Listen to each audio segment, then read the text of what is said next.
उत्तर प्रदेश के सहारनपुर और मुजफ्फरनगर से जुड़ा एक ऐसा मामला सामने आया है जिसने कई गंभीर सवाल खड़े कर दिए हैं। एक महिला ने एसएसपी को दिए गए शिकायती पत्र में ब्लैकमेलिंग, कथित धर्म परिवर्तन, लाखों रुपए की वसूली और जान से मारने की धमकियों जैसे गंभीर आरोप लगाए हैं।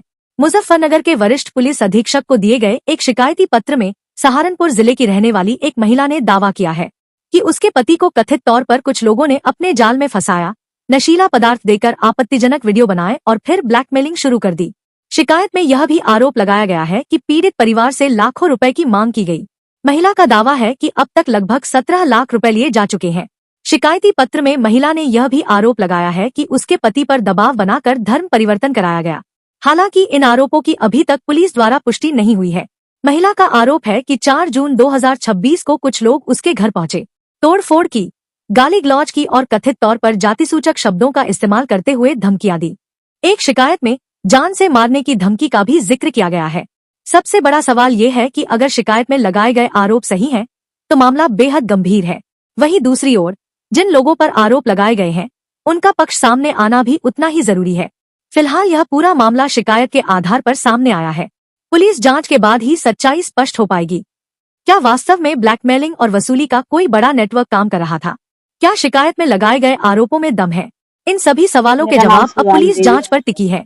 जी, मैं भलोली की रहने वाली हूँ जी। मैं इनके साथ में आई थी जी। मेरे पति के खिलाफ में झूठा मुकदमा दर्ज कराया गया। मुस्लिम समाज से वो लड़की है जिसने मेरे पति के खिलाफ मुकदमा झूठा दर्ज कराया गया। इसमें पुलिस ने मेरी कोई मदद नहीं करी, जबकि मेरे पास सारे सबूत थे। बल्कि मुझे यह बोला गया कि अपने पति को ढूंढ के ले गए, और मुझे नहीं पता कि मेरे पति कहाँ है कहाँ नहीं है।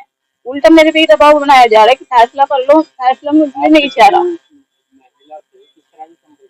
जी। मेरे पति फाइनेंस का काम करते थे, उनके यहाँ पैसा बांटने के लिए गए। धीरे धीरे उन्होंने पैसा लिया और औरतों के नाम पे भी पैसा लिया, और जो पैसा लिया उसे पहले तो दिया नहीं, थोड़ा थोड़ा करके दिया, 1-2 किस्त।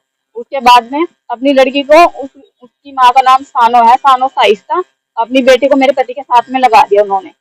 झूठे प्रेम जाल में फंसाया। फिर उनकी वीडियो बनाई नशीला पदार्थ खिलाफ है, और उन वीडियो को फिर उन्हें दिखा कर डरा के धमकी दी कि मैं तुम्हें वायरल कर दूंगी। मेरे पति ने डर के मारे इसके खिलाफ कोई आवाज नहीं उठाई कि मेरा घर टूट जाएगा, मेरे बच्चे हैं। उसके बाद में उन्होंने बहुत से पैसे नहीं दिए। जब उनके बस से बाहर होगी तो उन्होंने पैसा देने से मना कर दिया। उसके बाद उन्हें धमकी दी गई, उनका धर्म भी बदलवाया। लाखों की ट्रांजेक्शन है, लाखों रुपए उन्होंने मेरे पति से हड़पे। अब जब पैसा देना बंद होगा, कहीं से पैसा मिलना मेरे पति को बंद हो गया, तो उन्होंने झूठा मुकदमा यहाँ पे दर्ज करवाया। आपको कैसे पता लगा कि नशीला पदार्थ खिलाफ? जी, मेरे पति ने मुझे बताया, बाद में फिर सारी चीजें बताई जब उन्हें ब्लैकमेल किया गया। 2023 से ये सब प्रकरण चालू था जी। जी, कप्तान साहब ने कहा कि आपकी पूरी मदद की जाएगी। मेरा आदित्य प्रहलाद पहुजा नाम है। देखिए, ऐसा है, हमारी बहन जो एससी समाज की है, पिछले कई दिनों से जो है ये परेशान है। इनसे हमारे संपर्क हुए, कल इन बहन का हमें फोन आया और पूरी बात इन्होंने हमें जानकारी दी। उस आधार पर हमने उसकी तफ्तीश करी, तफ्तीश सही पाई गई। आज हम कप्तान साहब के पास आए हैं कि एक हिंदू युवक को एक जिहादी कटमुल्ली ने अपने प्रेम जाल में फंसाकर उसको धर्म परिवर्तन कराया। उसके बाद उसे ब्लैकमेल करने की कोशिश करी गई, फिर उसे ब्लैकमेल किया गया। कई हजारों रुपए की ट्रांजैक्शन हुई है, जिसके सारे सबूत हमारे पास है। और वो लड़का अभी कहाँ है उसके बारे में जानकारी नहीं प्राप्त हो रही है। वो लड़का मर गया है, वो जिंदा है, या वो कहाँ है? क्योंकि जब ये जाती है तो इनसे पुलिस ये कहती है कि अपने पति को लेके आओ। अगर इनको पति का इनको पता होता तो बेचारी दर दर ठोकरे खाने पे मजबूर ना होती। थाना सिविल लाइन में उल्टा ही ये काम हो गया है। मतलब जो पीड़ित हैं उनके खिलाफ ही FIR हो गई है।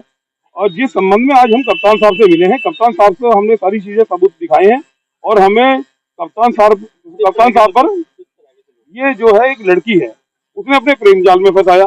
प्रेम जाल में फंसाकर उसकी वीडियो बनाई गई, उसमें सेक्स करते हुए भी फोटो है, उसमें उनकी नंगी तस्वीरें भी हैं। वो लड़की खुद ही अपनी फोटो बना रही है, क्योंकि उसका काम ही ब्लैकमेलिंग करना है।